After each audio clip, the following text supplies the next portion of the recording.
Hello, this is Jacob Hornberger, joined by Sheldon Richmond. I'm the president of the Future of Freedom Foundation, and Sheldon is the vice president of the foundation. This is the Libertarian Angle, the show where you're going to get the libertarian perspective on things as compared to what you get in the mainstream media, which, of course, is always the statist view, and certainly hardly ever the libertarian view. Sheldon, I thought what we would do today, since the government's back in operation and there's nothing really specific to talk about, in the government, is let's explore a topic that I think would be of interest of libertarians, and that is, why is it that so many people still do not become libertarians? Why is it that they still hew to this welfare warfare state way of life, the regulated society, the corporatist state?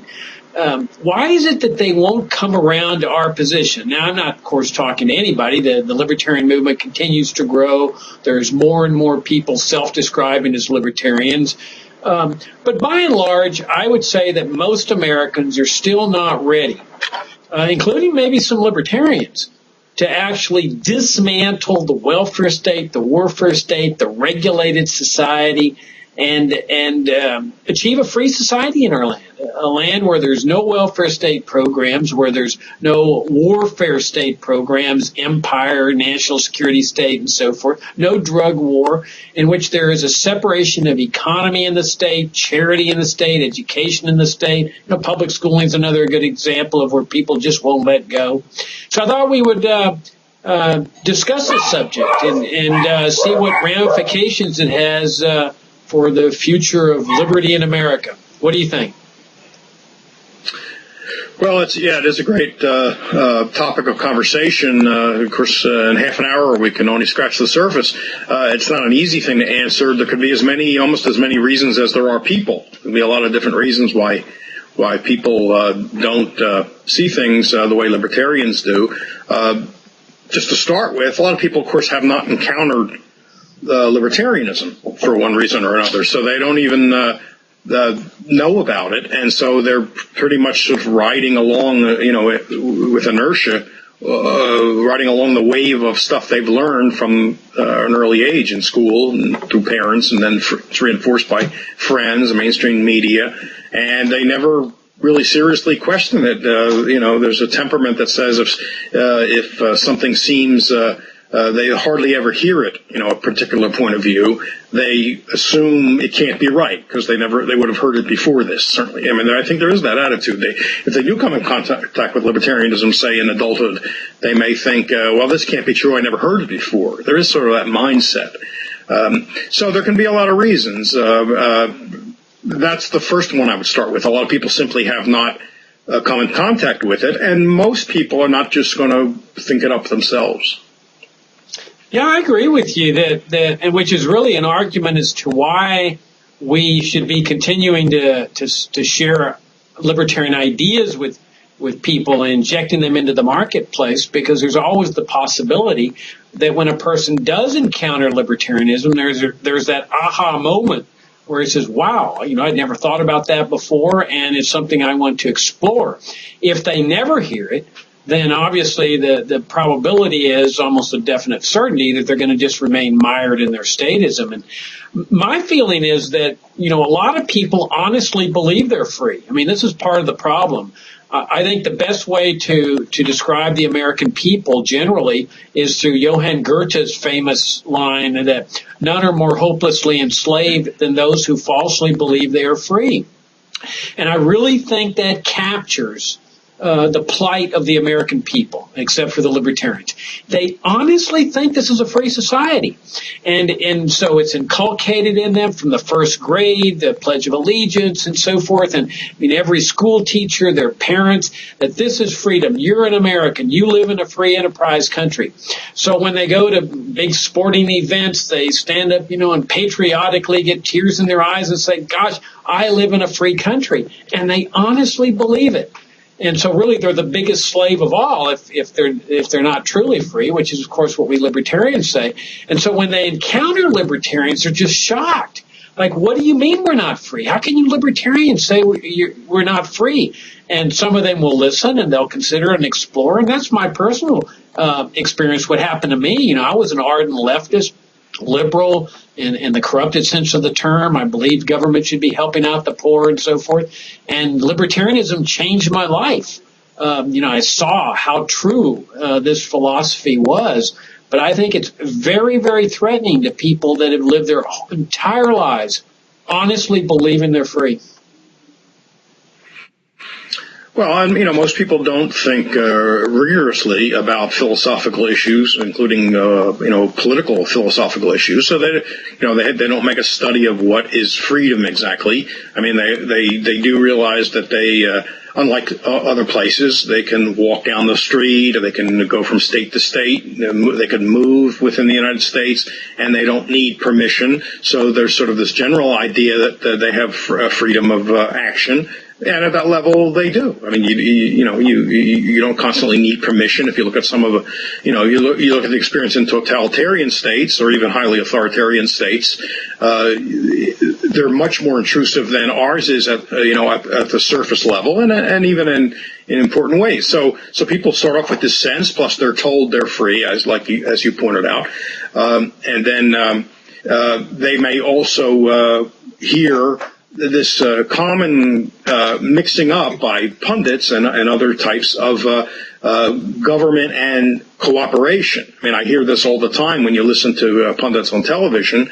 They often suggest that doing things through the government means doing things cooperatively, or they conflate community and government, or social cooperation in government. And so if you hear that over many years, you think, okay, well, doing it through government, that's social cooperation. That's doing things that we say couldn't individually do. And again, people don't think about these things. Most people don't think about these things so rigorously or go searching out for someone to refute that position. I mean, most people don't do that. So they're going to just sort of by osmosis have this view that doing at least some things through government is part of what it means to live in a society. I mean, and they don't draw the distinction between voluntary community and the state.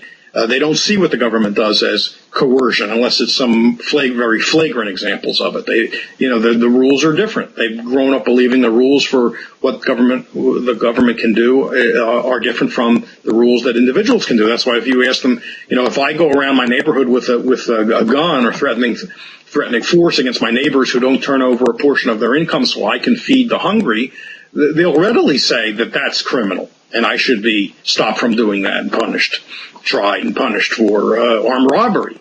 But they grow up believing there are different rules. So if a government, a government in which people can vote, then does the same, what seems like the same thing, it doesn't get the same judgment because to them it's a different system. It's all different. And that's the kind of thing we have to break through, is by showing that those are not different.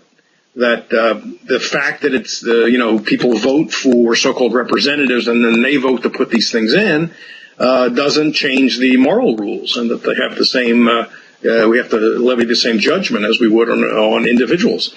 That's a tough job, and because, like you say, they're shocked when they hear it because it's so different from what they heard. Another thing is there are people who have a temperament that they're not drawn to ideas which seem to be maverick or outside the mainstream. Some people already kind of drawn to those ideas, so those people may easily see the wisdom in libertarianism. Other people are more resistant to ideas that seem to be outside of that mainstream because it has a taint of being, there must be something wrong with it, or else why is it outside the mainstream? So we're fighting, I think, on many levels, because different people have different reasons for resisting our ideas.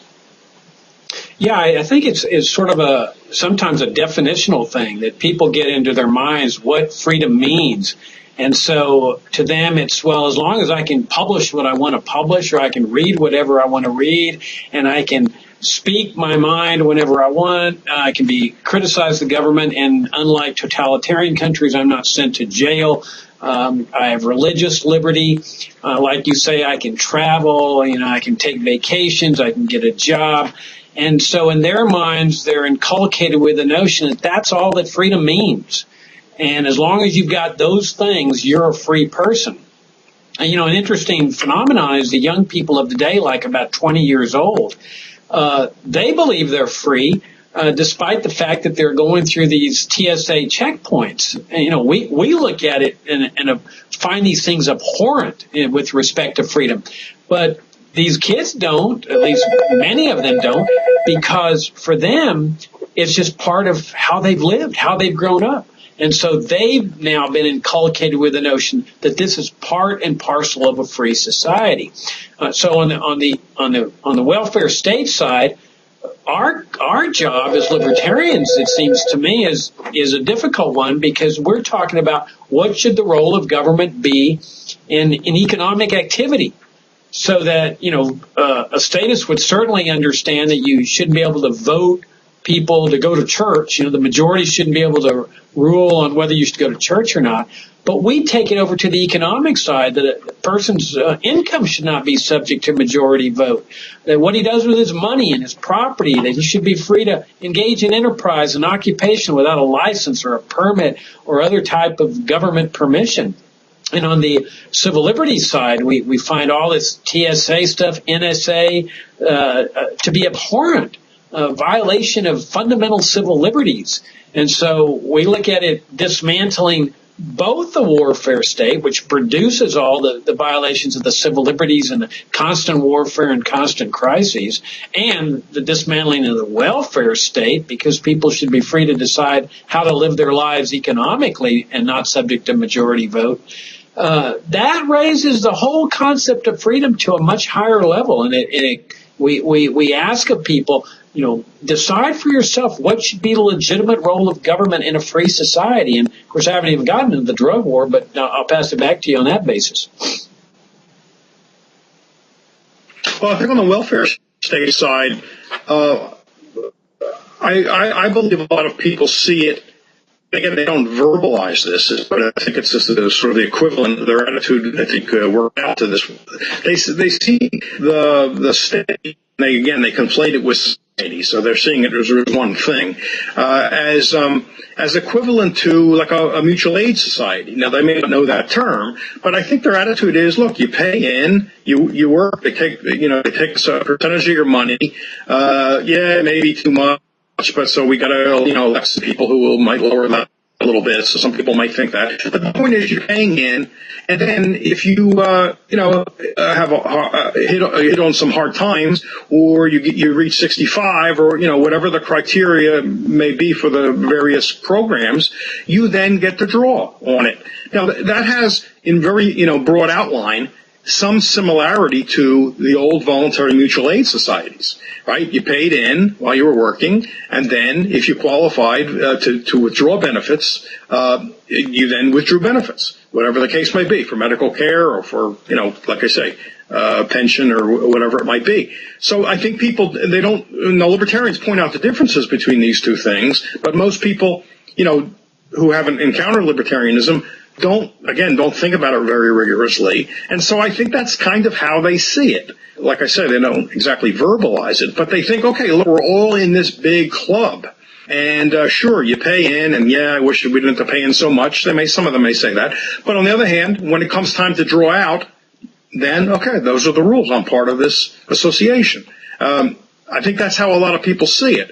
Now, I don't blame people for wanting to be in a mutual aid society. I mean, we certainly didn't look at people who were in real mutual aid societies, lodges, and those kinds of things, which through which people got medical care. Low-income people, middle-income people got medical care and other benefits. We wouldn't look at them and say, why aren't you self-reliant? We don't regard that as unlibertarian or some kind of character flaw, that they're not doing it alone. Joining together voluntarily to do things that might be more difficult for you to do purely by yourself is not regarded as a character flaw for libertarians, as far as I know, and certainly as far as I'm concerned. So I don't think most people who would be in favor of some welfare state, I mean, they maybe think there's too much today, but still would accept some level. I don't think that betrays a character flaw in them. I think they're lacking knowledge.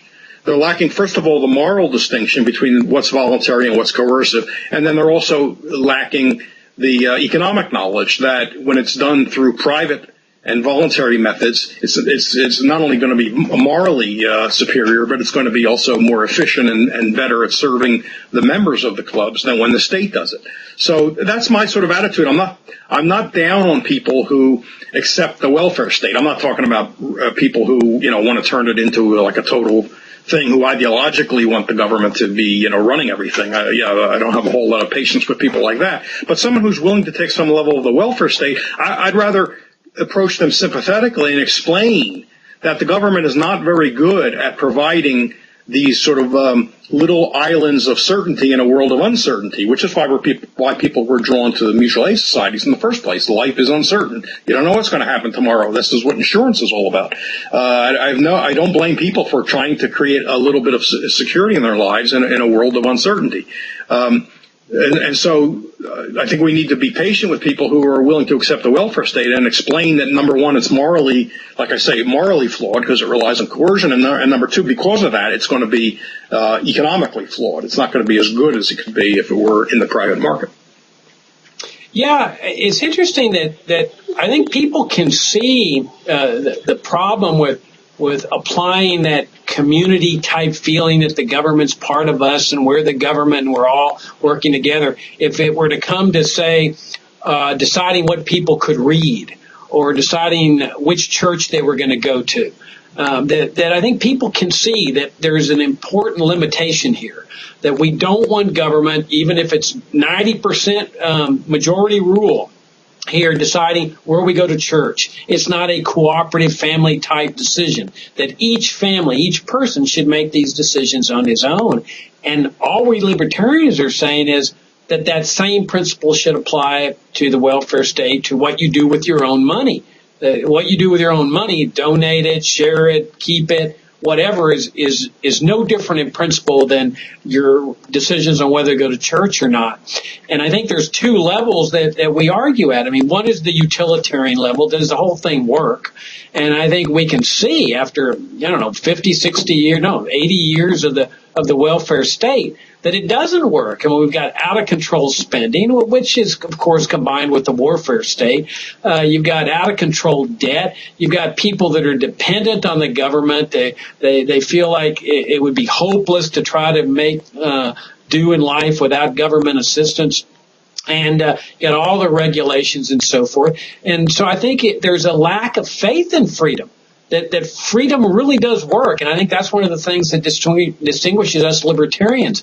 We really believe that freedom and free markets and a genuinely free enterprise system would raise people's standard of living. There'd be more voluntary charity than you can ever imagine. They'd have all these voluntary associations you're talking about. That this is really the key to alleviating poverty in a society, is freeing up people economically by getting government out of the economy. And then I think people are also scared to death of the thought of dismantling the warfare state. As, oh my gosh, the terrorists are going to come and get me, and the communists are coming to get me, and they just cannot conceive of what a life is like where the government's not, where the society is not a militarized society, a crisis-ridden society, a war-driven society. In other words, a society based on peace, prosperity, and harmony. I think that's a very, very difficult concept for people, and so they stay mired down in the sense of, I'm free, I don't want to hear anything different. Well, on the foreign policy side, of the warfare state side, most people don't read history, and they certainly don't look for non-mainstream versions of history. And so they hear from all the usual places that the United States is in danger, not because of anything the U.S. government has done for many decades, but just there are people who wish us ill. So they really don't know any better. It's a lack of knowledge. That's, again, I think it gets back to what we were saying before. I mean, people, most people are busy with their lives and busy raising their kids. They're not involved in intellectual activities like, pursuing historical investigations of U.S. foreign policy.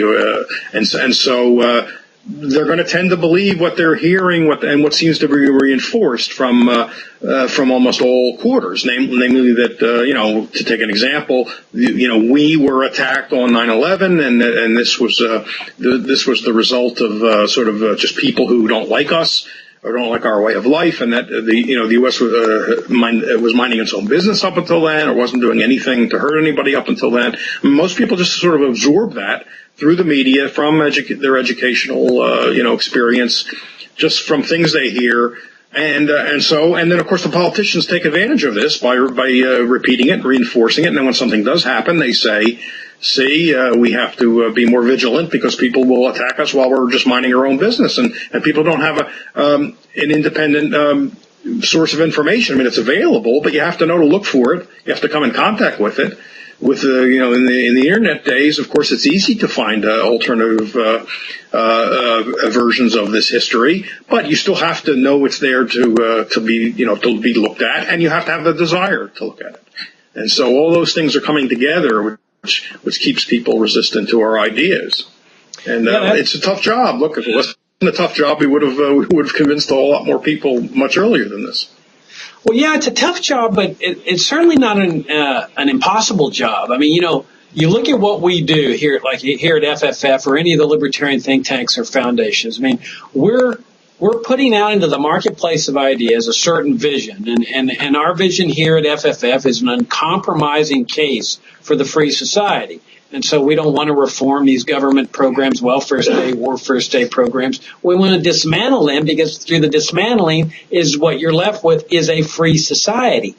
And so the question is, why do this? I mean, we see people are resistant to change. We see people are resistant to this concept of freedom. What is the point of doing what we do? And I saw an interesting article in the paper about how the Chinese government's going after all these Chinese bloggers that are over there essentially doing what we're doing, but in a different arena. They're over there questioning the monopoly state in China. They're asking for openness and more democratic systems and so forth. And the Chinese government is shutting them down. And I saw where one professor, just a well-respected, revered professor, just got fired. And he doesn't know what he's going to do now. And I find that really interesting and actually very encouraging, because here you have a government that has all the guns, all the force, all the power, and they're scared to death of a few bloggers. I mean, why would they be scared of ideas being transmitted? And the reason they're scared is because they know the power of ideas to transform a society. And if you look back at, let's say, the late 1800s, where you had no Social Security, Medicare, Medicaid, public schooling to speak of, regulations, gun control, national security state, and so forth. I mean, the socialists had to have been very discouraged. Like, how are we going to, convince people of our socialist ideas, our statist ideas? And yet, within several decades, they had won. And I think that we can do the same thing. And, there's no guarantees, except that if you don't do anything, the guarantee is pretty solid that you're not going to prevail at all.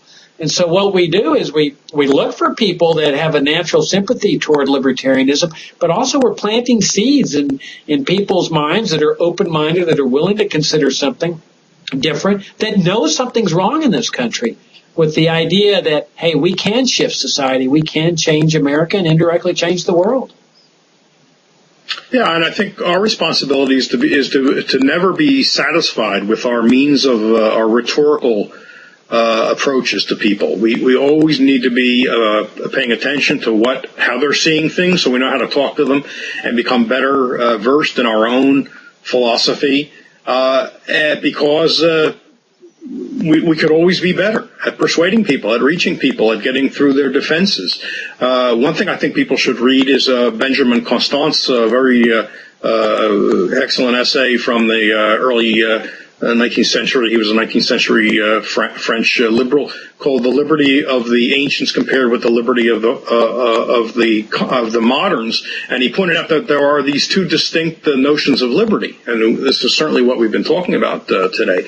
The ancient view located liberty in the ability to participate in the political community, the polis. being able to have your vote. And this is a very common view. I mean, I heard recently in a discussion on TV among pundits, Bob Herbert, the former New York Times columnist who's with one of the progressive think tanks, say that government power doesn't limit liberty because, for example, he was talking about Medicare. He said the people voted for representatives who voted for Medicare. And therefore, isn't that the people exercising their freedom? Now, a lot of people believe that freedom resides in this ability to participate. So that's why they attach a great deal of weight to voting rights, right? Not obstructing people's access to the polls or the right to vote, because that's to them the core of freedom. Constant points out that that's the ancient view. The modern view, which comes in with the Enlightenment, is the idea of individual privacy and individual sovereignty, being able to rule your own time, determine what you want to do with your life and time and resources and property, etc. And those are two very different notions. So I think we need to be, if we understand that, when we're talking to people, we can look for where they're lapsing into this ancient notion of freedom, and we don't have to point it out necessarily in exactly those terms, but you'll see what it is they're getting at. Rather than just dismissing them as, oh, you don't know what you're talking about, you'll say, oh yeah, okay, they're using this older notion of freedom, that it's simply participation. If you're excluded from the political system, yeah, now you're not free because you had no say. But if you get to vote and you have to speak up, to them that equals freedom. And so we need to say, well, no, that actually doesn't equal freedom. The modern view of freedom, and modern in the sense of Enlightenment and onward, was about individual sovereignty. And I think that helps us understand where people are coming from. And that's very important if you're going to persuade them. I agree. Well, I mean, this was Jefferson's great message in the Declaration of Independence, that man has been endowed with certain fundamental inherent rights, which are not subject to majority vote.